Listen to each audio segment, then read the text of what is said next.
किया। इस देश में ही सतयुग, त्रेता, द्वापर और कलयुग, इन 4 युगों तथा 4 वर्णों की व्यवस्था है।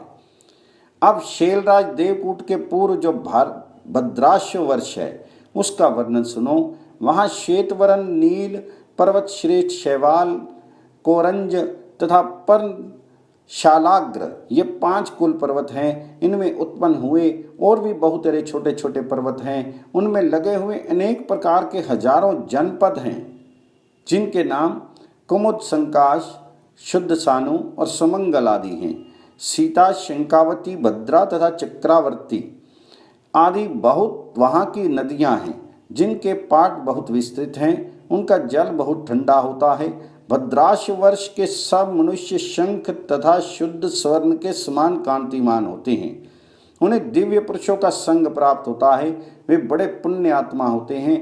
उनमें उत्तम मध्यम का भेद नहीं होता, सब समान ही देखे जाते हैं। वे स्वभावतः सहनशीलता आदि 8 गुणों से युक्त होते हैं। वहाँ 4 भुजाधारी भगवान विष्णु हयग्रीव रूप से विराजमान रहते हैं। वे मस्तक, हृदय, लिंग, चरण, हाथ और 3 नेत्रों से शोभित हैं। उन जगदीश्वर के अंगों में भी पूर्ववत देवशों की स्थिति जाननी चाहिए। अतः उससे पश्चिम में स्थित केतुमाल वर्ष वर्णन सुनो। वहाँ विशाल, कंबल, कृष्ण, जयंत, हरि पर्वत, विशोक और वर्धमान, ये 7 कुल पर्वत हैं। इनके सिवा और भी बहुत से पर्वत हैं जहाँ लोग निवास करते हैं। उस देश में मोली, महाकाय, शाकपोत, करम्बक तथा अंगुल आदि सैकड़ों जनपद हैं। वहाँ के लोग बहुश्यामा, सकंबला, मोधा, कामनी, श्यामा तथा अन्यान्य सहस्त्रों नदियों के जल पीते हैं। उस देश में भगवान श्री हरि वरा रूप से विराजमान हैं। वे अपने हाथ, पैर, मुंह, हृदय, पीठ, पसली आदि अंगों में बहुत से देश एवं 3-3 नक्षत्र पूर्ववत धारण करते हैं। वे नक्षत्र भी पहले की ही भांति उन देशों के लिए शुभ अशुभ सूचक होते हैं। मुनिश्रेष्ठ, ये मैंने केतुमाल वर्ष के विषय में कुछ बातें बताई हैं। अब मुझसे उत्तर कुरुवश का वर्णन सुनो। वहाँ की भूमि मणिमयी और वायु सुगंधित तथा सर्दा सुख देने वाली होती है। जो लोग देवलोक से च्युत होते हैं वे ही उन देश में जन्म लेते हैं। उस देश में गिरिराज, चंद्रकांत और सूर्यकांत, ये 2 कुल पर्वत हैं। वहाँ भद्रसोमा नाम वाली महानदी पवित्र एवं स्वच्छ जल की धारा बहाती हुई निरंतर बहती रहती है। इसके सिवा और भी हजारों नदियाँ बहती हैं।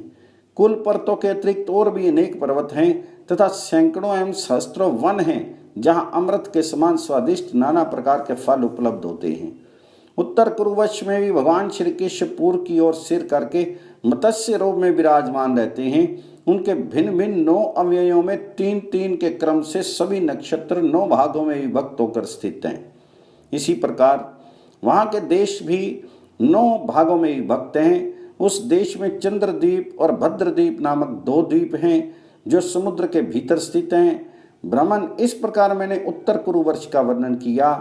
अब किम पुरुष वर्ष आदि का वर्णन सुनो। वहाँ के स्त्री पुरुष रोग और शोक से रहित होते हैं।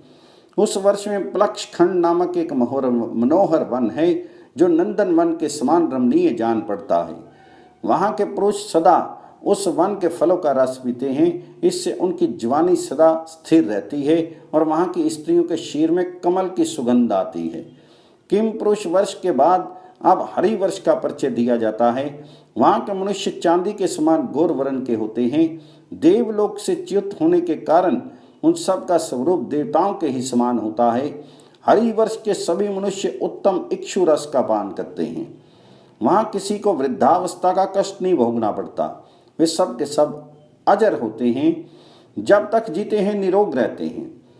अब जम्बूद्वीप के बीच में स्थित इलाव्रत व्रत का वर्णन सुनो। इसे मेरु वर्ष भी कहा गया है। वहाँ सूर्य नहीं तपता और मनुष्यों को वृद्धावस्था नहीं सताती। चंद्रमा, सूर्य, नक्षत्र और ग्रहों की किरणें वहाँ प्रकाश में नहीं आती, क्योंकि स्वयं मेरु पर्वत की प्रभा उन सब की अपेक्षा बढ़कर होती है। वहाँ के मनुष्य जामुन के फल का रस पीते और कमल की सी कांति धारण करने वाले, कमल के समान सुगंधित एवं कमल दल के सदृश विशाल नेत्रों वाले होते हैं। इलाव्रत वर्ष के मध्य में मेरु पर्वत की स्थिति है। वह पूर्वे के समान नीचे पतला और ऊपर चौड़ा बताया गया है। उस वर्ष में महागिरी मेरु ही एक पर्वत है और उसी से इलाव्रत व्रत की प्रसिद्धि हुई। इसके कारण रम्यक वर्ष का वर्णन करता हूँ। वहाँ हरे पत्तों से शोभित एक ऊंचा बरगद का वृक्ष है। उसी के फल का रस पीकर वहाँ के निवासी जीवन निर्वाह करते हैं। वे जरा और दुर्गंध से रहित तथा अत्यंत निर्मल होते हैं। एक दूसरे के प्रति प्रगाढ़ प्रेम ही उनका प्रधान गुण है। उनके उत्तर में हिरण्यमय नामक वर्ष है, जहाँ प्रचुर कमल वनों में शोभित हिरण्यवती नाम की नदी बहती है। वहाँ के मनुष्य बहुत बड़े बलवान, तेजस्वी, यक्ष के समान सुंदर, महान, प्रकर्मी, ध्यान तथा नेत्रों को प्रिय लगने वाले होते हैं। क्रोष्टकी बोले, महामुनि, आपने मेरे प्रश्न के अनुसार पृथ्वी, समुद्र आदि की स्थिति तथा परमान आदि का भली भांति वर्णन किया।